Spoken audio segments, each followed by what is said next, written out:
the media, and I would say the gatekeepers of hockey, were all trying to discourage me from doing this. And this, it's not about the celebration. You're telling me I can't be myself. Well, I'm sorry. I have this logo on my shirt. I got Change the Game on my hats because I believe that you need to be who you are. Everyone else is taken. But I accepted the fact that I was gonna be myself, continue to be curious, continue to want to develop layers, and continue to be a man and grow into a man and be comfortable with who that person is when my career is over.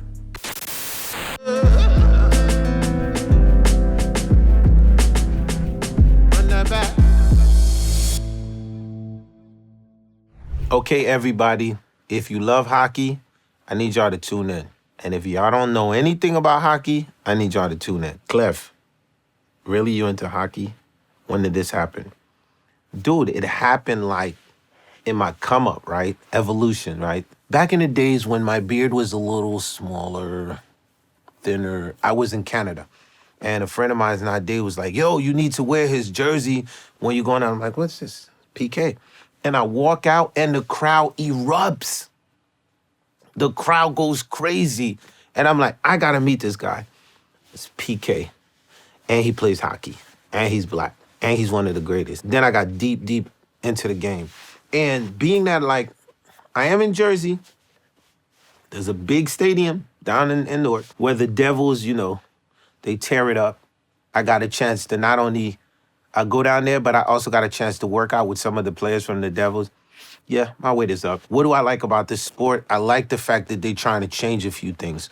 One of the things is like the awareness of we can't let color no more dictate and constitute a form of prejudice on what sports you're supposed to play and what sports you're not supposed to play based on your color. I also like a lot of the things that the players are doing in terms of the charitable component, because hockey is a very expensive game. It's great to see a level of recruitment now for communities of rural areas and excitement to start to encourage the kids to get into the ice early. This dude is dope. PK's good looking. He's an Instagram phenomenon. I don't know if this guy still has an afro. One of the baddest hockey players. So let's get into it. This is my man, my homie, PK. Shorty, you guarantee to be hypnotized by the remix that Wyclef provide. I don't care about your size. Girl, shake your thighs. All I'm trying to do in the hood is stay alive. Can't nobody wear the hat better than me. Like, it doesn't exist on the planet. And I gotta tell you, PK, brother, man, your style is insanely incredible. I think you got me on the hat game. Let me start off by saying that. You know, and that's a big thing, man. You know? I definitely do not have you on the hat game, but honestly, getting the respect, that's all I would ever want. So I got the respect from Clef now, so I'm good. But I will tell you this, on the hat stuff, I can't take credit for any of the hats that I have. I probably have about I think 20 to 30 hats now, like quality good hats that I love to wear. And where the hat thing started with me was my mom. So my mom's got all these pictures growing up of her wearing these huge hats.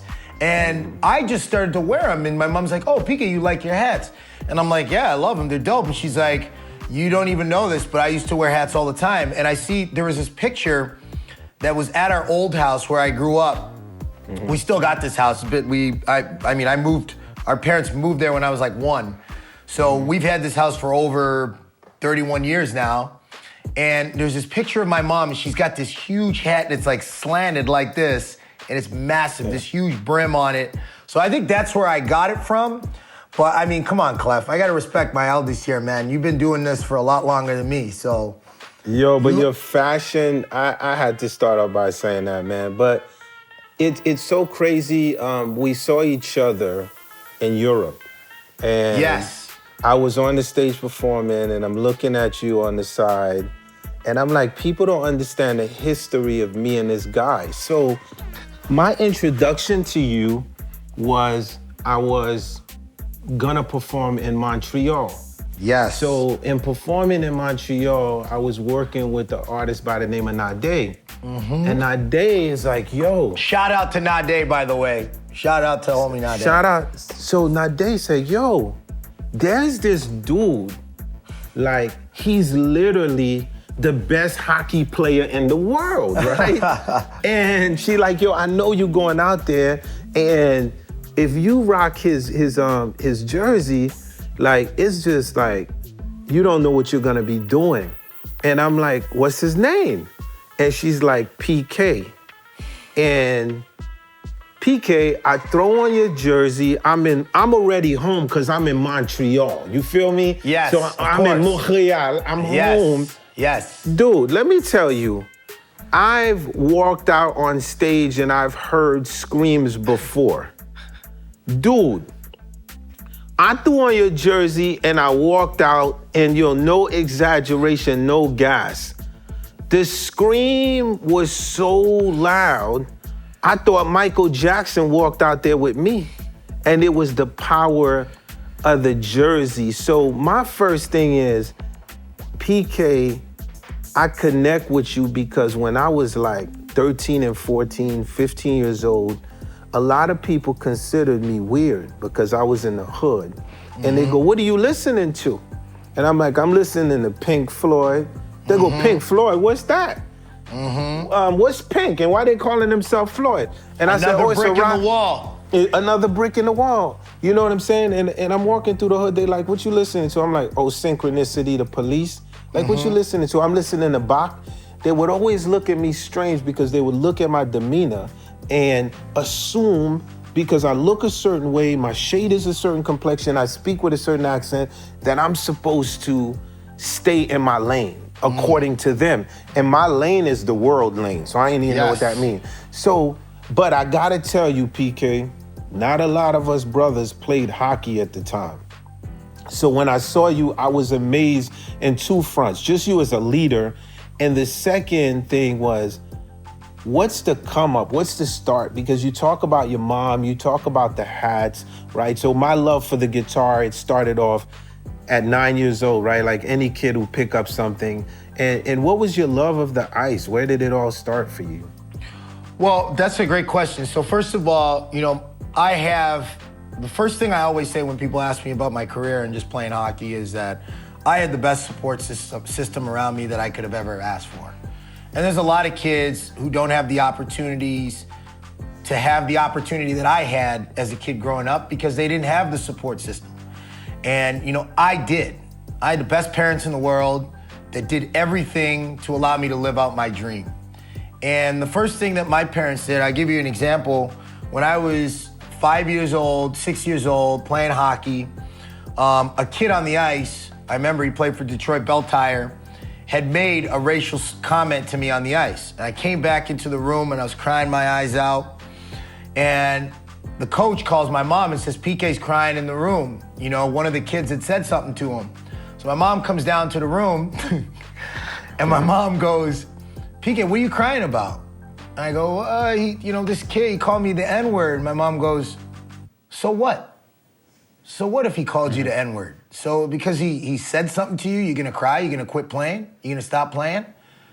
She's like, put your hockey equipment back on, get back on the ice. And I said, well, Mom, she said, no, PK, if you don't wanna play, it's because you don't wanna play. It ain't gonna be because somebody called you a name or somebody said something to you that made you not wanna play. So, and if you ain't playing hockey, you're gonna play something else or you're gonna do something else. So you make a choice. And from that moment on, I made a decision, not in hockey, but in my life, that I was gonna embrace who I am, what I'm about, regardless of what people thought about me, and I was gonna be myself. So just like you love your hats, you love your craft, you do everything because you're passionate about it. It comes from a place of passion and love and curiosity as well, right? You have to be curious to be successful as well. You're curious. So for me, I've always been curious about first myself, of discovering, how can I push the limits? How can I evolve as a person? How can I develop layers? And, I'm wearing this shirt right now because, we have our hockey school going on, my Subban Defense League, where we have a lot of underprivileged youth and indigenous kids come to the camp, give them an opportunity to have an experience, a fun experience. But what this shirt makes your shirt so important is the logo on the shirt. And it's a silhouette of me celebrating.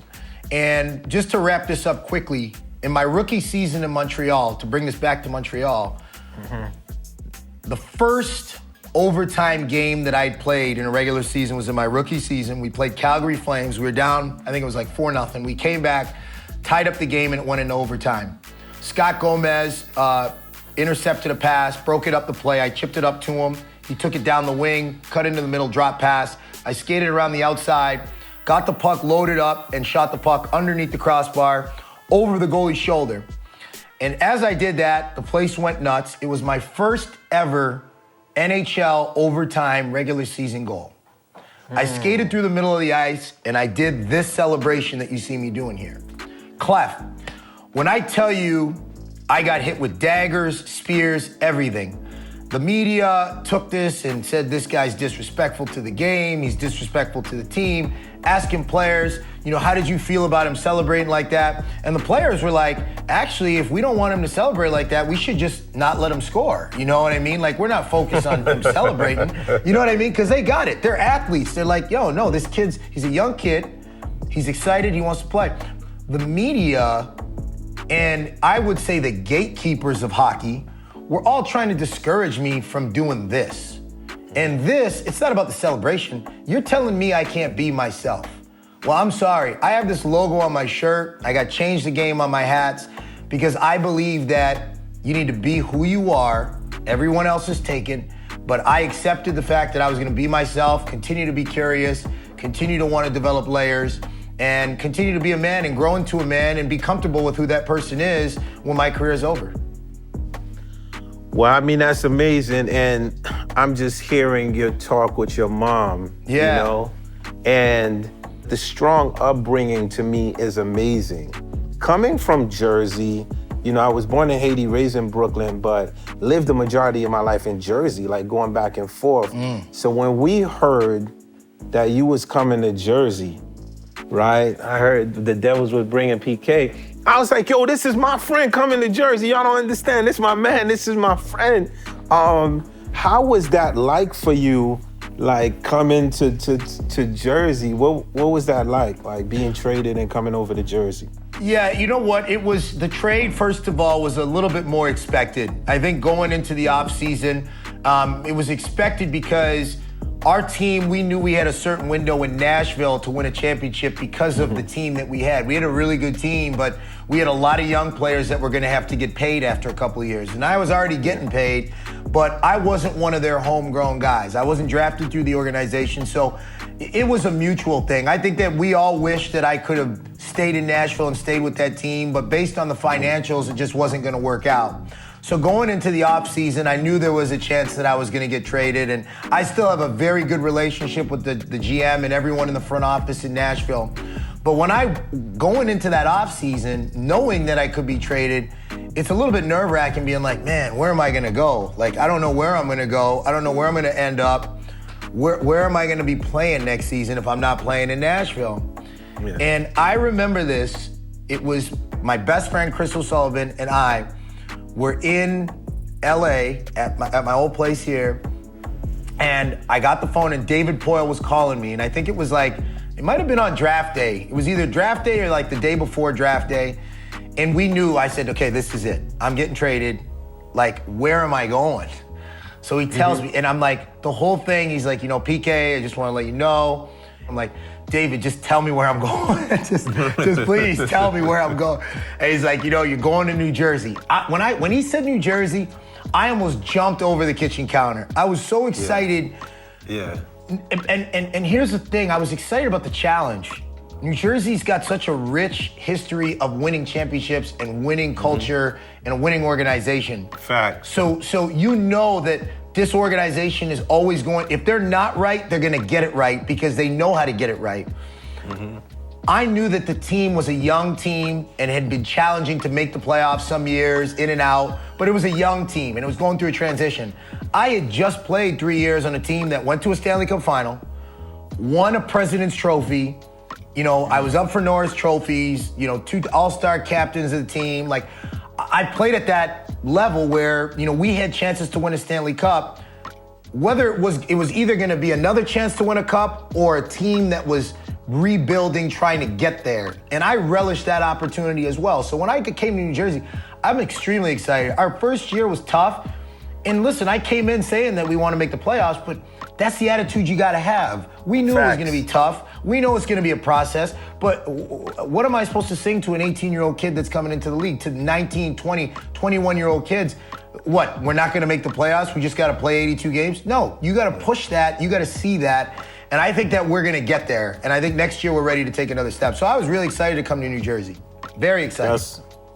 Let's go Jersey. Let's go Devils. Let's go. My friends in New York don't like that, but y'all already know what y'all got to deal with.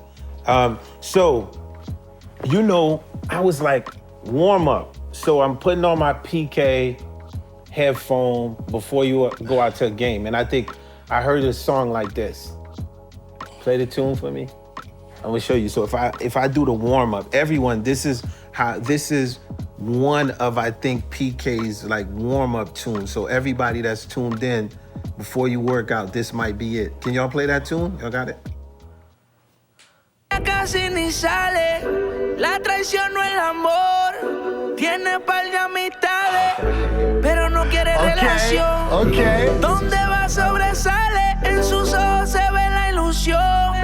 Pero llamó a su amiga que se olvide que esta es su canción. Y baila, baila, baila, ponle música pa' que esto no pare. Baila, baila, baila, tengo que besarte antes que se acabe. Baila, baila, baila, ponle música pa' que esto no pare. Baila, baila, baila, tengo que besarte antes que se acabe. Me gusta cómo te ves, moviéndote así es, dejando la timidez. Me gustas demasiado, aquí me tienes deseándote. Toda la noche imagino. I love it. Yo, you see the vibes, man. You know me as a music lover.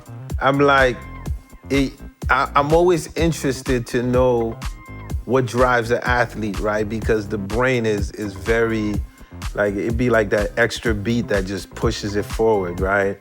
I want to mix that with the Shakira. You know, I'm loving your vibe. Yes. So this is, for me, I always say I'm a straight up clown. Like, and what I mean is, to the people I love and my friends and the people I grew up with, they know that I never take myself seriously. It's like, at the end of the day, I take my work seriously, but my clownship and my story is how I escape. You know what I'm saying to you? So, 100%. So in saying that, I love the way you're very energetic on the internet. I think 2 of the most famous pictures on the internet is Wyclef with red Speedos and you in a bikini. You are aware of this? All right, I just want you to know. So, Man. Yo, I did a Ducati pic with a red Speedo. And I was like, yo, no one got me beat, bro. And literally, when I did that pic, right? The one piece. Did you see the one piece? Have you seen the one piece one, or you saw the 2-piece? There's a 2-piece. I saw the 2-piece. Yo, and I gotta tell you, man, I love the fact, you know, because I'm always like, I could tell, like, me, you just like, it, like, you don't give a fuck when it comes to like having a good time. Life is short, energy, you know what I mean? So before I let you go, man, there's something that definitely touches me about you. The idea of donating $10 million to Montreal's Children's Hospital. So for me, this touches me, it touches the world. And I always say that, dude, everybody be amplifying the negative so much. that we ignore the positive, and I tell people there's more positive out there than negative. People just amplify the negative more. So what made you go there, and what's your plan for the Children's Hospital? This is amazing, man. Yeah, and I think that on the negative, a lot of it has to do with media, right? And a lot of it has to do with personal agendas. People who have personal agendas will focus on the negative in order to facilitate what they want to happen. So as people, all we have to do is pay attention. I think that we can't also just blame the media. We have to blame ourselves and what we pay attention to, because in the world of social media and Instagram, I mean, I can tell you this, when I post about my charity, it's not gonna get as many likes or as many views as if I post about me working out without my shirt on or me doing something funny running around that isn't really doing anything to change the world other than adding levity to what we do every day as a couple, as people, showing my personality. But when it comes to what people should value what people are doing to help the community, right? Like, how much does that come into play? Why is it that, to go to the Met Gala, you have to be an A-list celebrity when there's people that have donated millions and millions of dollars, people that are helping people live and survive every day that would never get that opportunity to be on that platform. So who are we celebrating as people? I think that's the question. And I think that there's a way to combine both of them, but it has to come from people as well. People have to value, we talk about Michael Jackson, right? Like Michael Jackson's music, yes, he was a great dancer. Yes, he was an amazing performer. But listen to the lyrics in his song, what he talked about, right? He tried to bring priest, his song, music, black and white. Same thing, Clef, you're an artist. You know that when you're writing a song, you try to incorporate that to bring people together. And it also depends on what you're talking about. So I think for me in the hospital, when I decided to donate and make a $10 million pledge, it was about having an impact. It was about having a significant impact. But more importantly, listen, Clef, if I'm being quite honest with you, I went to Haiti with World Vision when I was 19 or 20 years old. And it was, I think, about a year or two after, the disaster and everything had happened there. And I spent 3 days there. I helped build Grace Children's Hospital down there, playing ball hockey with the kids. And it was a very, very interesting experience for me. But without going into too many details about it, I started my own foundation for a reason, because I wanted to make sure that 100% of what I was doing was going to the right places. I wanted to make sure that I wasn't supporting a cause that I didn't fully have my hands involved into. To put your 100%. Name on something when you don't know what everybody is doing, you don't know what everybody's objective is. At the PK Subban Foundation, I know what the objective is. I know what's happening when I put my head on the pillow. Right? And that's not to make a slight at World Vision or anybody else. I just wanted my own thing so that I could create my own legacy and make sure that when I speak about it, I can speak from the heart and know what I'm talking about. So the $10 million pledge was about making as big of an impact as I possibly could. And I felt we've done that. We, in the first couple of years, I think we helped over 10,000 families, helped a lot of people. And we're still doing a lot. So, I think now it's about like almost $7 million raised we've done. So we want to continue to push that forward. And to be honest with you, Clef, like you said, a lot of people focus on the negative, but I don't do this for people to put me on a pedestal I do this to help people that are less fortunate, people that don't have the opportunity to be a PK Subban or a Wyclef Jean and not have to worry about paying their bills and doing all those things, and not have to worry about if they're sick to get the right help or to have those resources. So, the biggest reward for me was seeing some of my own friends that I knew from the very first time I went to Montreal. One of my very friends, Larry, who's a very good friend of mine, shout out to Larry, had a son who was born prematurely.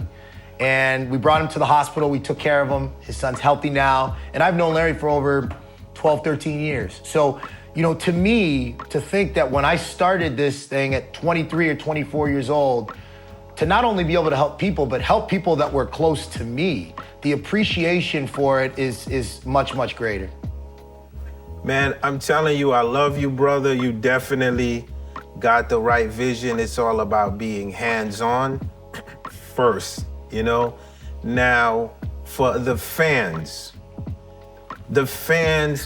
like myself that have worn the jersey, have been to the arena, Yeah. I've even touched the ice. I've even worked out with the team, you know, a little bit, you know, Uncle Clef still got it. And just be clear, PK, you ain't gonna just take me out like that. So you're in Cali now with this whole cover thing and this whole virus epidemic, the mask, the whole hysteria, elections, and we're hearing different rumors through the different sports industries. What can we as the fans expect, like moving forward as things change? When will y'all return to the ice? Are you hearing about when they will possibly have the idea of people showing up? Is there anything that you can leave us with as big hockey fans that we could take away?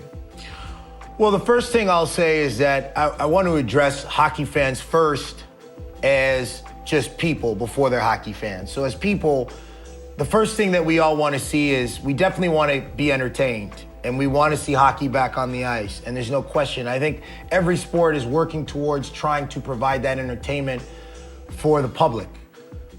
You know, what we have to understand though is that still going on in communities, there's people that don't have the resources. There's people that can't pay their bills. There's people that can't put food on their table. Like all of these things are still happening.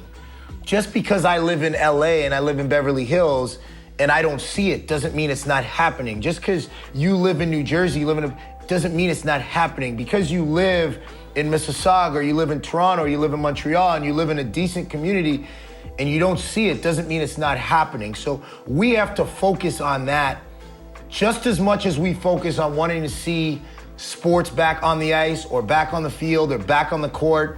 Facts. We have to focus on that these things are still happening. And not only that, you know, there's a lot of things socially that are going on right now that need just as much attention as the entertainment. Listen, you may not be entertained by a post of me posting about John Lewis, who just passed away, and his impact on the world and society, as much as seeing a post from the NHL talking about the season coming back. But it's just as important. Actually, it's more important. So what I want to see is I definitely want to see the game coming back on the ice, but sports is always going to be there. It's going to be there. I think things are going to change. I think that, you know, there's probably changes that are going to come that we're not fully aware of yet. But the world has always evolved. It's always changed. 10 years ago, the world was different than it is now. But 20 years ago, it's different than it is now. I think we're all looking forward to evolving and changing. But I think that this personal time, this time of having no entertainment, you have to entertain yourself. You have to invest in yourself. And I think that's been great. Invest in your family. Use this time. Stop looking for a way out of what you have. Just look at where you are. Be present. Stay in the moment for a second. Just stay in the moment and make the best of where you are, you know, and ultimately when things do get back to normal or there's a different version of the world that we've never seen before, you'll be prepared to move forward. But take this time to just stay present, man. Like people fly all over the world trying to, you know, they go to India, they're doing yoga, they're doing meditation here just to try to figure out ways to be present. Stay in the moment, enjoy what you have, and, you know, enjoy where you're at. I live in Beverly Hills, I live in California. I'm very lucky and privileged to have what I have, but I'm still working hard to try to help the people that are less fortunate. And you know what? If hockey is back, if basketball is back, if football is on the field, if baseball is back, and that's a signal to me that things are getting better. So hopefully that's what that means. That, you know, if sports is back and we're being entertained, that the health situation and all these situations are getting better. All right, my brother, y'all heard it from the man. I love you so much. Love you when too, things Clef. get better, you're back in Jersey. Don't forget, you have an invitation to the house. But I love you, my brother. Hey, I love you too, man. And I'm definitely coming by for a Haitian meal. Listen, I missed out. I remember I caught the flu, man. Worst timing. But I'm coming by the house for sure. I'm coming by the crib for sure. All right? All right. I love you, my brother. All right, Clef. Thanks for having me, bro.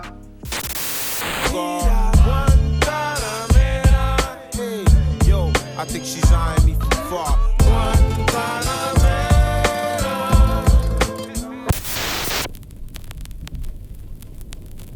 All right, y'all. We back, Acoustic Jams, and the sessions are very raw. How are you, Samantha? I'm lovely, Mr. Jean. So I'm glad to see a few of my students in this acoustic session from the Wyclef Goes Back to School. You're like a beast in all. I mean, you play multiple instruments and you sing. Are you at Sony working? Yes. Yes. No, this is an important question. The reason why I asked that, I mean, I worked at Burger King. Like when you listen to the score, a king taking orders. So I think you got a way better job than I had. Let's just get that straight. Because, you know, it's no joke like when people wake up, you know, the thing about fast food restaurants, they be like, yo, the customers are right no matter what happens. You know what I'm saying? So when my cousins, you know, they would trap and they'd pull up in them bins and be like, yo, what happened, brethren? We want 400 fries. 400 fries you want? Lord, clean 400 fries. I commend you for your job at Sony, but at the same time, I think it's just a matter of time. I was watching the Barry Gordy documentary, and I look like how many people, like you'd be surprised how many of us are from those kind of jobs. I think like somebody's probably watching this right now, and by the time we're done, they're going to call you and be like, all right, look, you know, I need to be at Sony no more. I have $1 million for you, you know. You know? So I know you're going to catch a vibe. What key do you want to catch it in? Let's do B flat major. What's your Instagram? My Instagram is Uzbay. That's my last name. My name is Samantha Uzbay, but it's just U-Z-B-A-Y. On the phone at Sony, I say U, Z as in zebra, B as in boy, A-Y. Bars. Hell yeah. So I'll give you a little rhythm. 1, 2, 3, 4.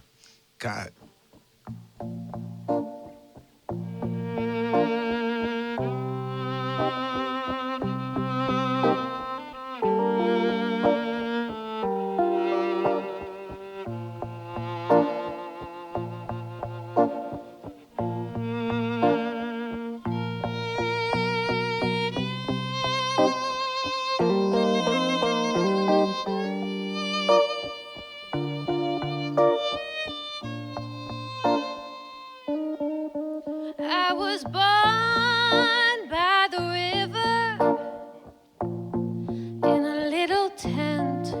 Oh, and just like that river, I've been running ever since. It's been a long time coming, but I know a change gon' come. Oh, yes, it will. It's been too hard living, but I'm afraid to die. 'Cause I don't know what's up there beyond the sky. It's been a long time coming, but I know a change gon' come. Oh, yes, it will. I go to the movie and I go downtown. Somebody keep on telling me don't come around. It's been a long time coming, but I know a change gon' come. Oh, yes, it will. Then I go to my brother and I say, brother, help me please. Oh. But he ends up knocking me on my knees. Oh,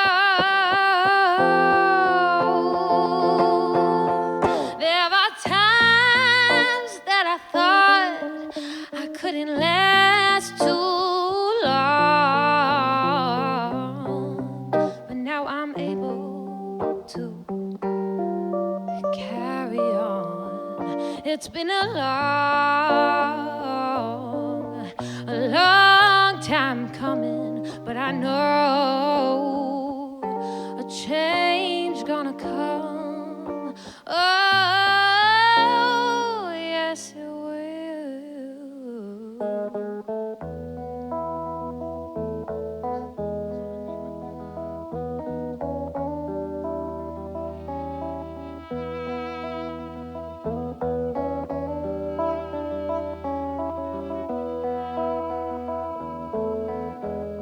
The original trap record. Every time I make a run, girl, you turn around and cry. I ask myself why, oh why? See, you must understand, I can't work no 9 to 5, so I'll be gone till November. Said I'll be gone till November, I'll be gone till November, yeah. Tell Samantha I'll be gone till November, I'll be gone till November, I'll be gone till November, yeah. Tell my hustlers I'll be gone till November, January, February, March, April, May. See you crying, but girl, I can't stay. I'll be gone till November, I'll be gone till Girl, I gotta leave, please don't cry. When I come back, you know limits the sky. I'll take you out to dinner to your favorite spot. Feed you one aphrodisiac to get you high. Drive by a movie by the cemetery. If my corpse can talk, then I would tell him I was sorry. Lifestyles of the rich and famous. I'm not with the names, I'm not nameless. Every time I make a run, girl, you turn around and cry. I ask myself why, oh why? See, you must understand, the hustler can't work no 9 to 5, no, no. So I'll be gone till November. Said I'll be gone till November, I'll be gone till November, yeah. Tell my girl I'll be gone till November, I'll be gone till November, I'll be November, yeah. Tell the hustlers I'll be gone till November, January, February, March, April, May. Say you're crying, but girl, I can't stay. I'll be gone till November, I'll be gone till... Let's jam.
Tell Sammy I'll be gone to November, January, February, March, April, May. See you crying, but girl, I can't stay. I'll be gone to November, I'll be gone to